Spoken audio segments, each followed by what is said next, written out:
नमस्कार दोस्तों, मैं हूं रामेंद्र सिंह चौहान।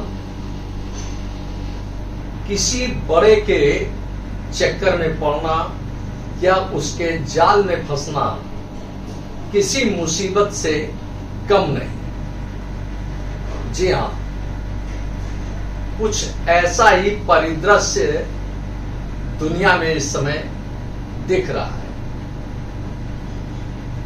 किसी बड़े के झांसे में आ जाना, अपनी बर्बादी करना है। यूक्रेन और रशिया का जो युद्ध है वह यूरोप के लिए बर्बादी का एक बड़ा कारण बन गया। अब वैसे देखें तो आपको कुछ समय पहले ले चलते हैं, आपसे कुछ समय पहले की यानी द्वितीय विश्व युद्ध के दौरान के हालात की चर्चा करते हैं, आपसे शेयर करते हैं। द्वितीय विश्व युद्ध 1939 से लेकर 1945 तक चला। करीब 6 वर्षों तक यह द्वितीय विश्व युद्ध चला। इस दौरान दुनिया में भारी तबाही हुई, भारी जान माल की क्षति हुई, भारी आर्थिक क्षति हुई। अब इसी परिदृश्य में देखें तो जब द्वितीय विश्व युद्ध का दौर चल रहा था तो 1943-44 के मध्य भारत के एक बड़े हिस्से में अकाल पड़ा, सूखा पड़ा।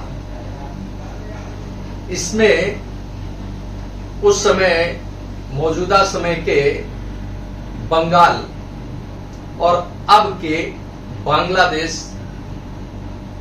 पश्चिम बंगाल, उड़ीसा, बिहार, यह क्षेत्र बड़ी तादाद में प्रभावित हुए। करीब 30 लाख लोगों की मौतें हुई। भूख से तड़प तड़प कर यह जाने चली गई। अब कुछ ऐसे ही हालात बन रहे हैं यूरोप के। यूरोप में 50% लोगों को तंगी का, बदहाली का सामना करना पड़ रहा है। अब वैसे यूरोप में देखें तो 44 देश हैं, लेकिन 27 देश इससे सीधे सीधे कहीं न कहीं प्रभावित हो रहे हैं रूस और यूक्रेन के युद्ध के कारण। रूस और यूक्रेन के बीच युद्ध का यह 8वां माह चल रहा है और युद्ध अनवरत जारी है। अब इसके बैकग्राउंड में एक बार देखें तो रूस ने यूं ही नहीं यूक्रेन पर हमला किया।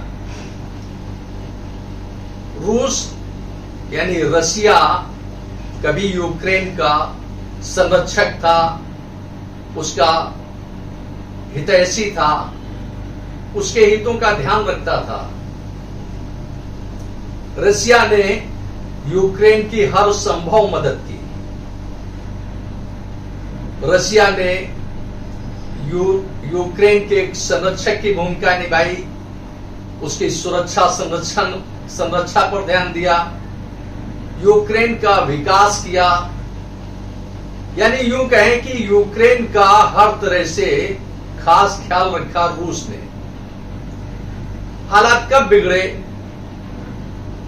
कि जब यूक्रेन के राष्ट्रपति को वहां से हटाकर और जेलेंस्की को राष्ट्रपति बनाया गया। जेलेंस्की के बारे में सर्वविदित है, दुनिया जानती है कि यह अमेरिका का खास चेला है। जो बाइडेन का खास चेला है, अमेरिकी राष्ट्रपति जो बाइडेन का खास चेला है जेलेंस्की। जेलेंस्की अमेरिका के साथ चले गए और अमेरिका के बाद वह नाटो में शामिल होने के लिए कवायद करते रहे और आगे बढ़े। नाटो में शामिल होने से रशिया की मुसीबतें बढ़ना तय थी, चूंकि नाटो यानी उत्तर अटलांटिक संधि संगठन, इसमें यूरोप के कई देश शामिल हैं, अमेरिका भी उसमें शामिल है, लेकिन रूस अपने आप में एक स्वतंत्र महाशक्ति है। अब महाशक्ति की बात करें तो दुनिया में खास तौर से 3 महाशक्तियों को जाना जाता है, अमेरिका, रशिया और चीन। वैसे महाशक्ति होने का दावा तो कई देश कर रहे हैं, लेकिन खास तौर से दुनिया में यही 3 महाशक्ति जानी जाती है।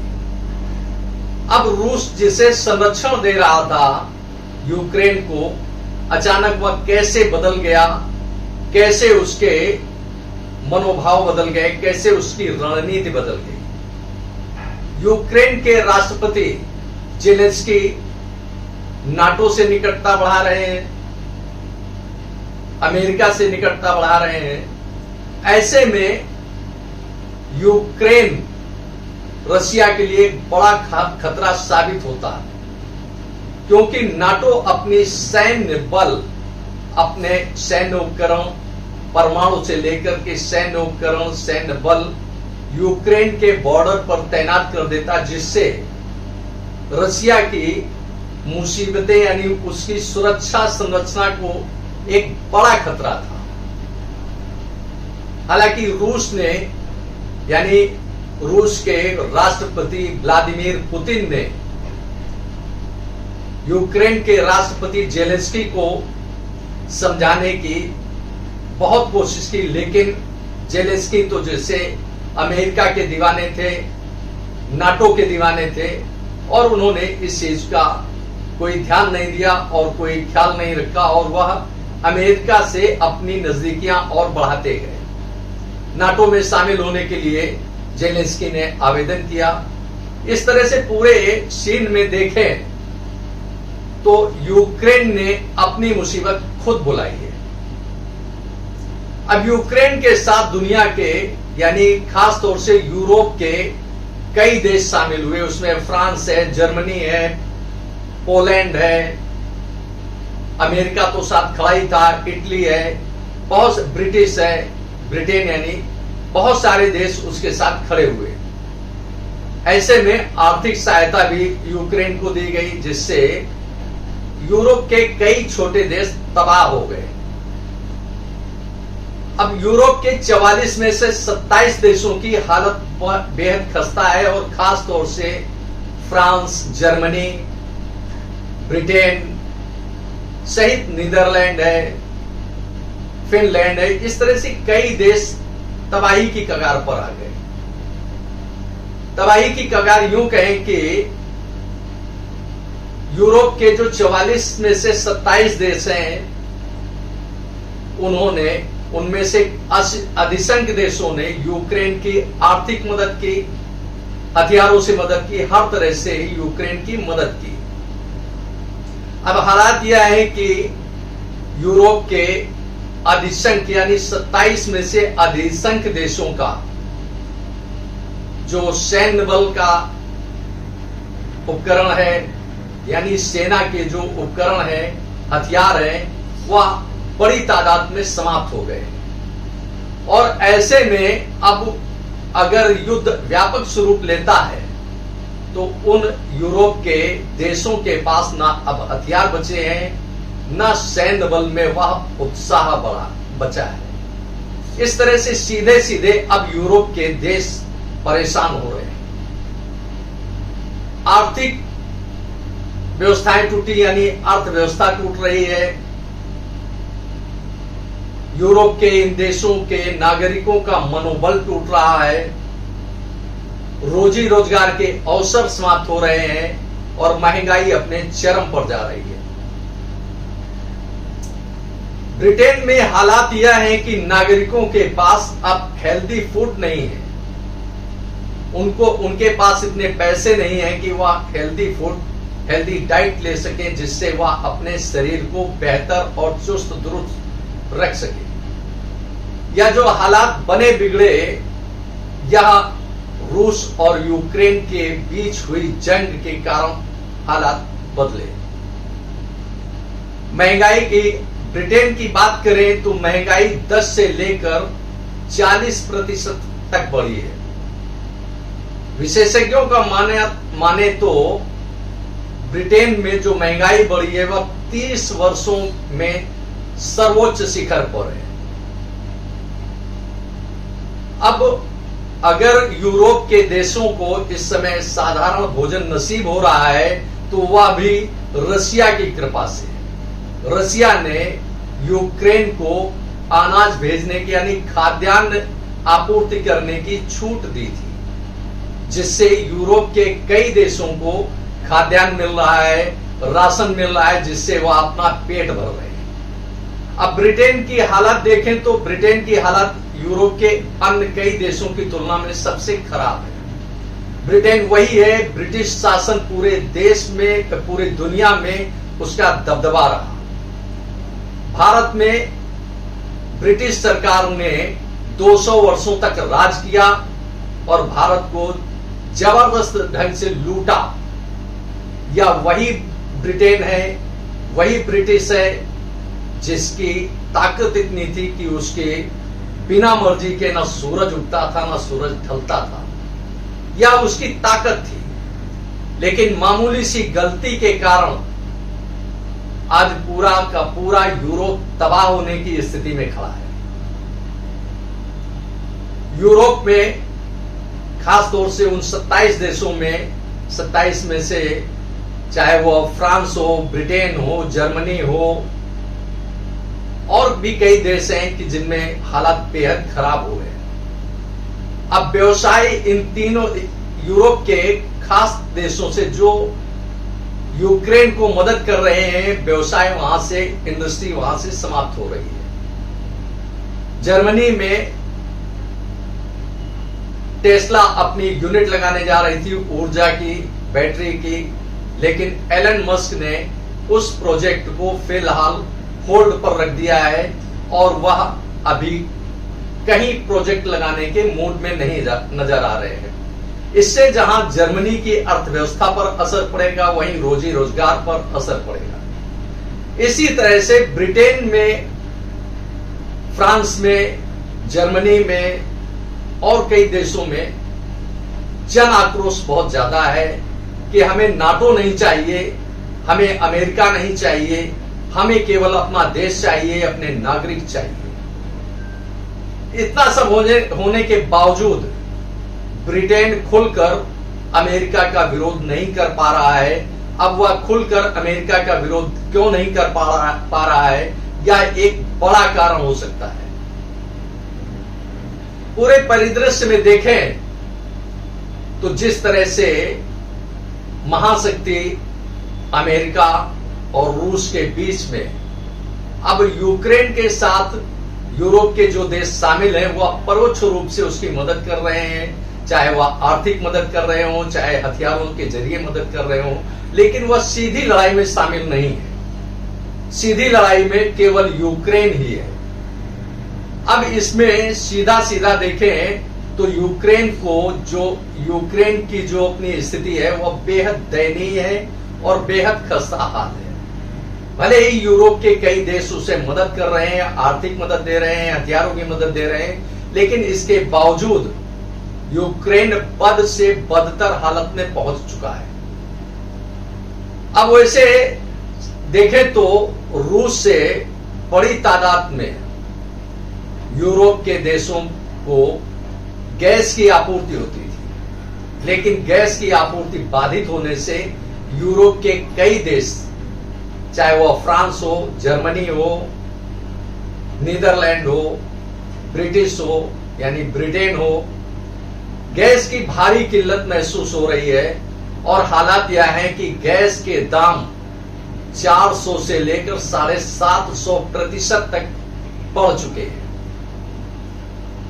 ब्रिटेन में हालात यह है कि बहुत सारे रेस्टोरेंट बंद हो चुके हैं क्योंकि उनको पर्याप्त बिजली नहीं मिल पा रही है जिससे वो अपने ओवन चला सकें, अपने सिस्टम को चला सकें। अब गंभीर स्थिति सर्दियों में आने वाली यह है कि वो अब ऊर्जा न मिलने के कारण, बिजली न मिलने के कारण अपने घरों को गर्म नहीं रख पाएंगे। यह एक गंभीर स्थिति है। इसमें कुछ लोग भूख से मरेंगे तो कुछ लोग सर्दी से भी मर सकते हैं और एक भयावह स्थिति ब्रिटेन के सामने खड़ी हो गई।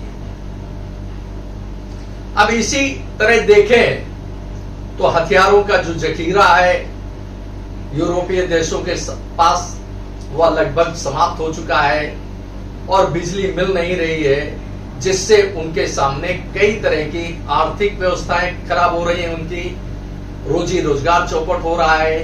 अब ब्रिटेन में भूख से तड़प तड़प मरने वालों की संख्या आगे चलकर बढ़ेगी, देखने को मिलेगी, क्योंकि जो लोग अब विशेषज्ञों की माने और जानकारों की माने तो ब्रिटेन के 50% लोग यानी 50% आबादी एक टाइम खाना खा रही है, एक टाइम पेट अपना भर रही है। ऐसे में वह कब तक अपना गुजारा करेगी, यह बड़ा मुश्किल लगता है। अब इसी के साथ देखें तो अमेरिका एक दुनिया की बड़ी महाशक्ति है, उसकी अपनी बड़ी अर्थव्यवस्था है और दुनिया का की महाशक्ति होने के साथ साथ अमेरिका एक बड़ा व्यापारी भी है। बड़ा व्यापारी इसलिए उसे कहेंगे कि वह अपने उत्पाद जो उसके यहां से खनिज पदार्थ है या और जो भी सामग्री है, चाहे वह रक्षा सामग्री हो या दैनिक जीवन में उपयोग में आने वाली जरूरत की चीजें हो, सभी के दामों को उसने बढ़ा दिया है। अब अमेरिका यूरोप के अधिसंख्य देशों को गैस हो, ऑयल हो यानी क्रूड ऑयल और इस तरह के बहुत सारी चीजें हैं जो अमेरिका यूरोप को सप्लाई करता है।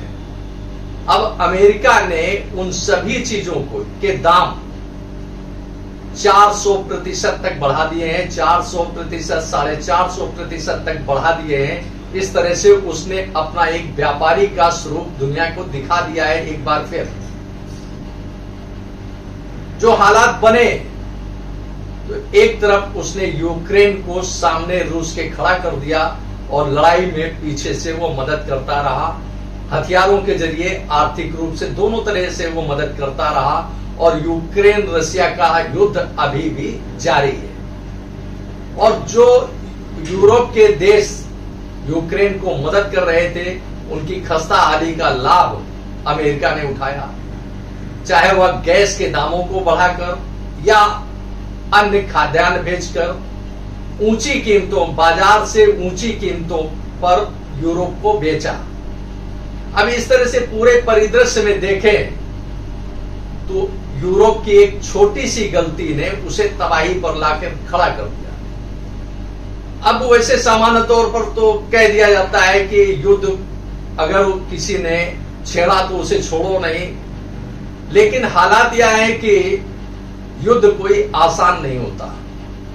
द्वितीय विश्व युद्ध में जब भारत में अकाल पड़ा तब देखने लायक मंजर था कि 30 लाख लोगों ने, 30 लाख की संख्या कम नहीं होती है, मामूली नहीं होती है, 30 लाख लोगों ने तड़प तड़प कर सड़क पर दम तोड़ दिया, क्योंकि कहीं अनाज का संकट था तो कहीं रोजी रोजगार का संकट उनके सामने था, क्योंकि यह काल यानी 1943-44 का यह काल द्वितीय विश्व युद्ध का काल था। इसीलिए कहा जाता है कि बड़ों से हमेशा दूरी बनाकर रखें, बड़ों के जाल में फंसेंगे तो मुसीबत या तबाही तय है। यूक्रेन के साथ भी कुछ ऐसा ही हुआ और यूक्रेन का साथ देने वाले यूरोपीय देशों का, चाहे वह ब्रिटिश हो यानी ब्रिटेन, जर्मनी, फ्रांस, नीदरलैंड या कोई भी छोटा देश हो यूरोप का, जिसने यूक्रेन की मदद की तो आर्थिक रूप से वह कमजोर हुआ रक्षा के तौर पर देखें तो उसने हथियारों की आपूर्ति की यूक्रेन को, उससे रक्षा क्षेत्र में वह कमजोर हुआ। इस तरह से पूरे परिदृश्य में देखें तो एक छोटी सी गलती तबाही का बड़ा कारण बन गई, चाहे वह ब्रिटेन की बात हो, चाहे जर्मनी की बात हो, चाहे फ्रांस की बात हो, या नीदरलैंड की बात हो, या यूरोप के किसी अन्य देश की बात हो। कुल मिलाकर हालात यह है कि अगर युद्ध आगे जारी रहता है और तृतीय विश्व युद्ध का आगाज होता है, उसकी तरफ बढ़ती है दुनिया, तो बड़ी भयावह तस्वीर सामने होगी जिसकी अभी कल्पना नहीं की जा सकती है। यह तो केवल अभी संकेत मिल रहे हैं यूरोपीय देशों से कि भुखमरी और बेरोजगारी किस तरह से वहां बढ़ी है। अब ऐसे में भारत कैसे अपने आप को संतुलित रख पाया, कैसे सुरक्षित रह पाया, यह भी एक बड़ी बात है। रूस और यूक्रेन के बीच चल रही इस जंग में भारत ने कूटनिरपेक्ष यानी तटस्थ भाव अपनाया, और तटस्थ भाव यानी कूटनिरपेक्ष भाव की यह नीति ही भारत के लिए ऊर्जा बन गई, उसके लिए प्राणवायु बन गई, उसके लिए जीवनदायिनी बन गई। नहीं तो कोई वजह नहीं थी, चाहे वह भारत रूस के साथ खड़ा होता या यूक्रेन के साथ खड़ा होता, कहीं न कहीं भारत को भी मदद करनी होती, चाहे वह रक्षा उपकरण भेजकर या आर्थिक तौर पर मदद देकर भारत को सहायता करनी ही पड़ती है। लेकिन भारत ने जो अपनी कूटनिरपेक्ष की नीति है, जो तटस्थ भाव रखा भारत ने, उससे भारत को कोई बड़ी क्षति नहीं हुई। वह एक अलग बात है कि भारत में महंगाई, बेरोजगारी सहित कई बड़े मुद्दे हैं, लेकिन इन मुद्दों को रशिया और यूक्रेन के युद्ध से जोड़कर नहीं देखा जा सकता, क्योंकि इस युद्ध के कारण भारत सीधे कहीं भी प्रभावित नहीं होता दिख रहा है।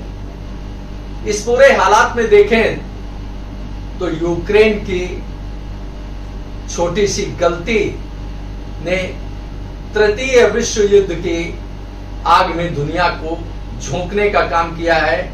यानी तृतीय विश्व युद्ध दूर नहीं दिख रहा है अगर अभी भी सचेत नहीं हुई दुनिया तो, क्योंकि यूरोप के जो 44 में से 27 देशों की हालत दयनीय हुई है, वह उसका एक बड़ा कारण है रशिया और यूक्रेन के बीच युद्ध। इस तरह से पूरे परिदृश्य में अगर देखें तो युद्ध दुनिया की तबाही का एक बड़ा कारण बन सकता है, जिससे दुनिया को सतर्क रहना चाहिए, दुनिया को सावधान रहना चाहिए, दुनिया को सीख लेनी चाहिए पिछले यानी द्वितीय विश्व युद्ध से, जिसमें भारी तबाही हुई थी, खौफनाक मंजर दिखते थे, लाखों करोड़ों लोग बेमौत मारे गए।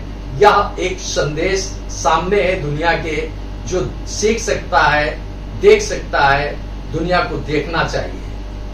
और रूस ने जो कुछ भी किया वह अपनी आत्मरक्षा में किया, ऐसा प्रतीत होता है, क्योंकि अगर नाटो अपना सैन्य बल यूक्रेन के बॉर्डर पर तैनात कर देता तो रूस की सीमाएं सुरक्षित नहीं रहती।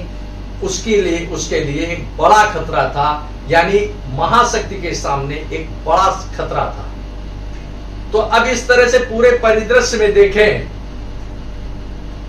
तो बड़ों की यारी किसी मुसीबत से कम नहीं, और अमेरिका तो एक व्यापारी है, एक महाशक्ति है। महाशक्ति की चपेट में आकर यूक्रेन तबाह हुआ है।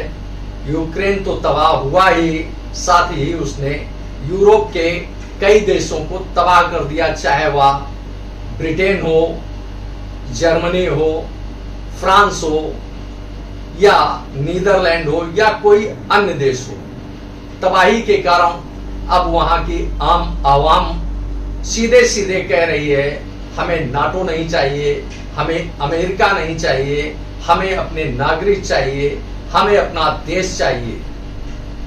आपने इस वीडियो को देखा, आपको यह वीडियो कैसा लगा कमेंट बॉक्स में हमें अवश्य बताएं। वीडियो को शेयर करें।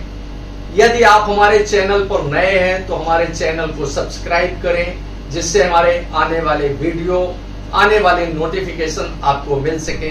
दोस्तों, आपने वीडियो को देखा, आपका बहुत बहुत धन्यवाद। Thank you. जय हिंद, जय भारत।